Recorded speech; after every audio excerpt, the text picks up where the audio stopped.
नमस्कार दोस्तों, आज तारीख है 24 जुलाई 2025, दिन गुरुवार, हिंदी तिथि श्रावण अमावस्या। तो आइए अब बात कर लेते हैं बिहार राज्य से जुड़ी कुछ खास अपडेट और देश दुनिया से जुड़ी ताजा खबरों के बारे में।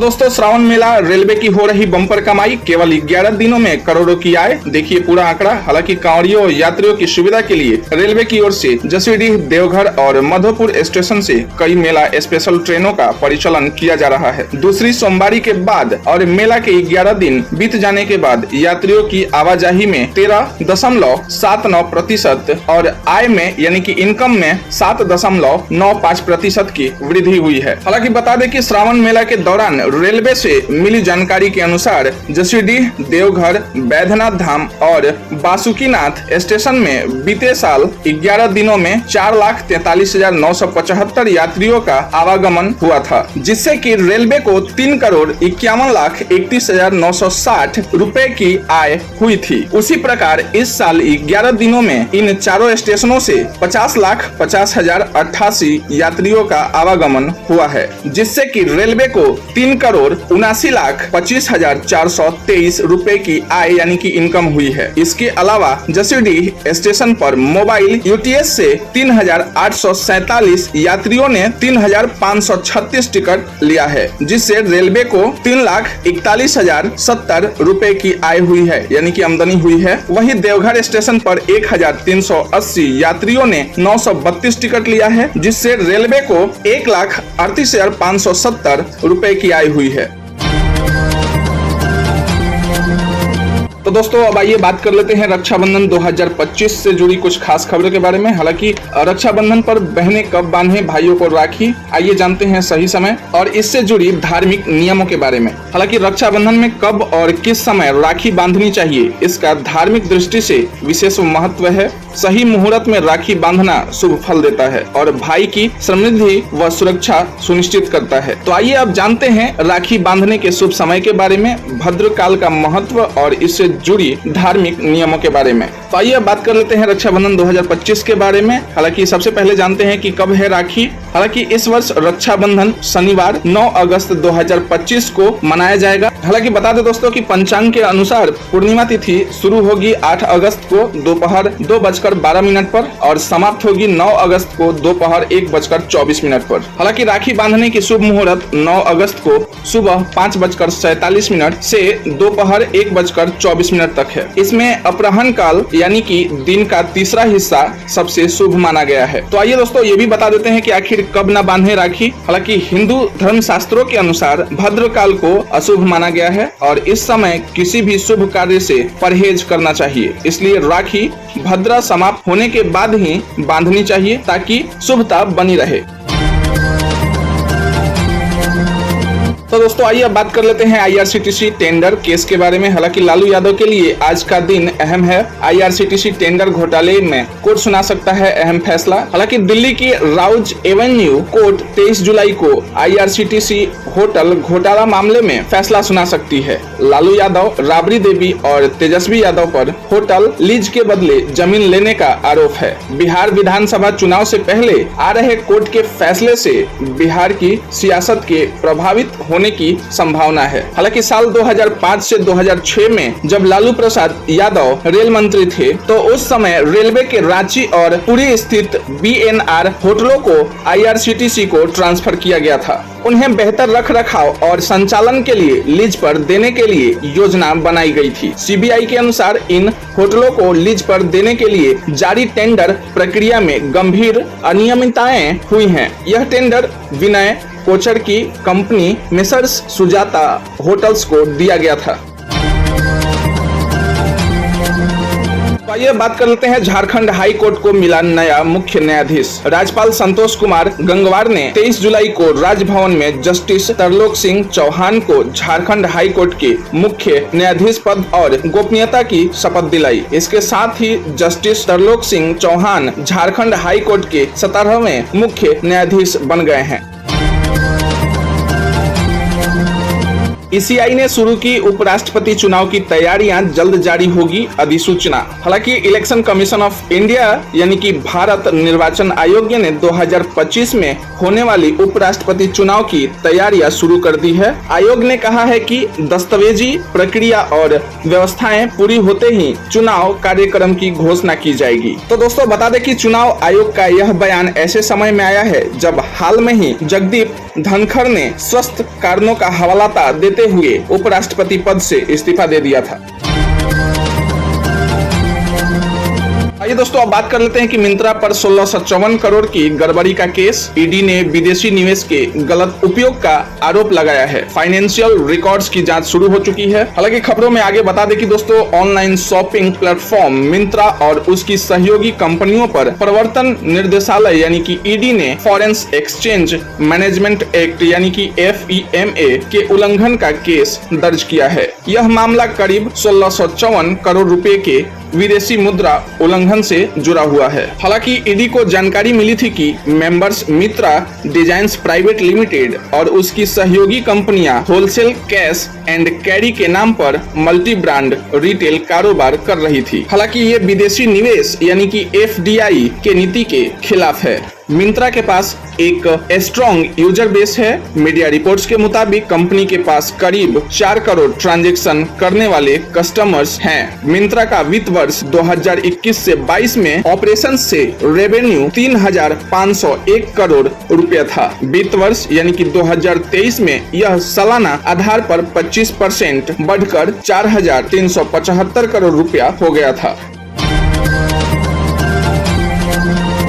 दोस्तों खबरों में आगे बिहार पॉलिटिक्स, जनसुराज के कार्यकर्ता और पुलिस कर्मियों में भिड़ंत, लाठीचार्ज में कई नेता घायल। हालांकि बिहार विधानसभा के मानसून सत्र के दौरान जनसुराज पार्टी ने राजधानी पटना में जोरदार प्रदर्शन किया, जिस पर पुलिस ने लाठीचार्ज किया। इससे कई कार्यकर्ता घायल हो गए। आइए दोस्तों अब बात करते हैं भारत देश और विदेशों से जुड़ी कुछ खास खबरों के बारे में। भारत का बड़ा फैसला, 5 साल बाद चीनी नागरिकों के लिए फिर से शुरू हुआ टूरिस्ट वीजा। भारत सरकार की ओर से चीनी नागरिकों के लिए टूरिस्ट वीजा फिर से शुरू करने का फैसला लिया गया है। 2020 में कोरोना महामारी के समय भारत ने चीनी नागरिकों के टूरिस्ट वीजा को अमान्य घोषित कर दिया था, जिसके 5 साल बाद अब वापस से चीनी नागरिकों के टूरिस्ट वीजा की सुविधा शुरू की जा रही है। चीन स्थित भारतीय दूतावास द्वारा वीजा आवेदन के लिए गाइडलाइन जारी की गई है। हालांकि भारत और चीन के संबंधों में सुधार। बता दें कि साल की शुरुआत में भारत और चीन ने लंबे समय से विवाद का केंद्र रहे पूर्वी लद्दाख के देप्सांग और डेमचोक से सैनिक हटाने पर सहमति बनाई थी। इसके अलावा जनवरी में बीजिंग और नई दिल्ली के बीच सीधी फ्लाइट शुरू करने का भी ऐलान किया गया था। विमानों पर भारत का बड़ा वार, हवाई क्षेत्र बंद रखने की समय सीमा बढ़ी। भारत और पाकिस्तान के बीच बढ़ता तनाव, हवाई क्षेत्र बंद करने की समय सीमा फिर बढ़ी। दोनों देशों ने एक दूसरे के विमानों पर लगाई रोक। हालांकि भारत सरकार ने पाकिस्तान के विमान के लिए अपने हवाई क्षेत्र पर प्रतिबंध की अवधि 24 अगस्त 2025 तक बढ़ा दी है। यह फैसला 30 अप्रैल से लागू उस रोक का हिस्सा है जो जम्मू कश्मीर के पहलगाम में 22 अप्रैल को हुई आतंकी हमले के बाद लगाया गया था। हमले में 26 लोगों की जान गई थी। यह पाबंदी न सिर्फ वाणिज्यिक बल्कि लीज पर लिए गए और सैन्य विमानों पर भी लागू है। मंत्रालय की ओर से जारी नोटिस टू एयरमैन यानी कि NOTAM के अनुसार यह रोक 23 अगस्त को रात 23:59 यानी कि यूनिवर्सल टाइम कोऑर्डिनेटेड के अनुसार 23 अगस्त तक लागू रहेगी। यानी भारतीय समय सीमा 24 अगस्त की सुबह 5:29 यानी भारतीय समय सीमा के अनुसार 24 अगस्त की सुबह 5:29 तक प्रभावी रहेगी। पाकिस्तान नक्शे से मिट जाता, न्यूक्लियर साइट के पास गिरी मिसाइल। हालांकि पाकिस्तान की परमाणु मिसाइल शाहीन 3 ने परीक्षण के दौरान रास्ता भटका, बलूचिस्तान में फटने से मचा हड़कंप। मिसाइल का मालवा पाकिस्तान के सबसे संवेदनशील स्थान डेरा गाजी खान के निकट गिरा, जहां पाकिस्तान एटॉमिक एनर्जी कमीशन का पायलट प्लांट है। यह यूरेनियम प्रोसेसिंग का प्रमुख केंद्र है, जहां रोजाना 10,000 पाउंड तक यूरेनियम प्रोसेस किया जाता है। यदि मिसाइल इसी साइट पर गिरती तो इसके परिणाम बेहद खतरनाक हो सकते थे। यह हादसा न सिर्फ पाकिस्तान की तकनीकी कमजोरी उजागर करता है, बल्कि उसकी मिसाइल प्रणाली की विश्वसनीयता और सुरक्षा पर भी बड़े सवाल खड़े करता है। यह पहली बार नहीं है जब पाकिस्तान की मिसाइल परीक्षण में गड़बड़ी हुई हो। 2023 में शाहीन 3 का टेस्ट फेल हुआ था और तेज धमाके की खबर आई थी। 2021 में भी मिसाइल डेरा बुक्ती में मठ क्षेत्र में गिर गई थी, जिसके कई नागरिक घायल हो गए थे। 2020 में भी पाकिस्तान की बाबर 2 मिसाइल बालूचिस्तान में टेस्ट के दौरान क्रैश हो गई थी।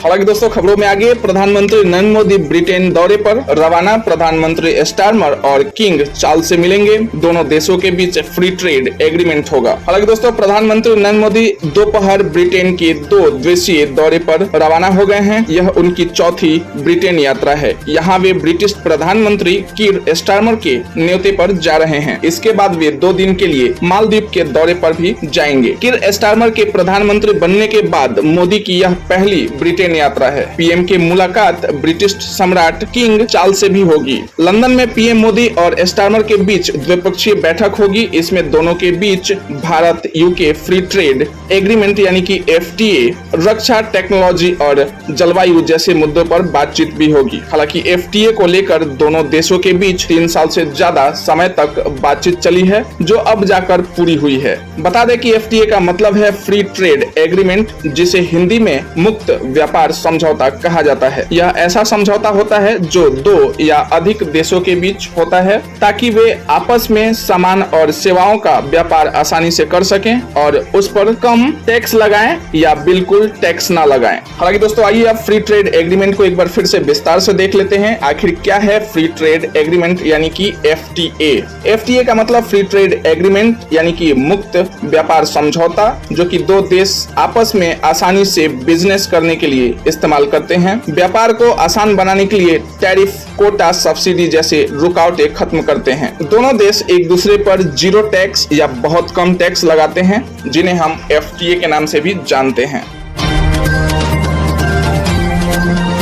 तो आइए दोस्तों, अब बात कर लेते हैं कि 8वें वेतन आयोग 1 जनवरी से लागू हो रहा है। कर्मचारियों की मांग पुरानी पेंशन स्कीम बहाल हो, हेल्थ एजुकेशन फैसिलिटी बढ़ाई जाए। हालांकि केंद्र सरकार 8वें वेतन आयोग को 1 जनवरी 2026 से लागू करेगी। इस बीच स्टाफ रिप्रेजेंटेटिव ने हाल ही में आयोग को कई जरूरी सिफारिशें सौंपी हैं। इन सिफारिशों में पुरानी पेंशन योजना को बहाल करने और हेल्थ एजुकेशन से जुड़े लाभों को बढ़ाने की मांग शामिल है। हालांकि केंद्र सरकार ने इस वेतन आयोग को 16 जनवरी 2025 को मंजूरी दी थी, जो देश भर के लाखों सरकारी कर्मचारियों और पेंशनर्स के वेतन और लाभों की समीक्षा करेगा। पुरानी पेंशन योजना लागू करने की मांग की जा रही है। हालांकि कर्मचारी प्रतिनिधियों ने 2004 के बाद नौकरी शुरू करने वाले सरकारी कर्मचारियों के लिए पुरानी पेंशन योजना को फिर से लागू करने की मांग की है। यह मांग लंबे समय से कर्मचारियों की एक बड़ी चिंता रही है। कर्मचारियों की बेसिक सैलरी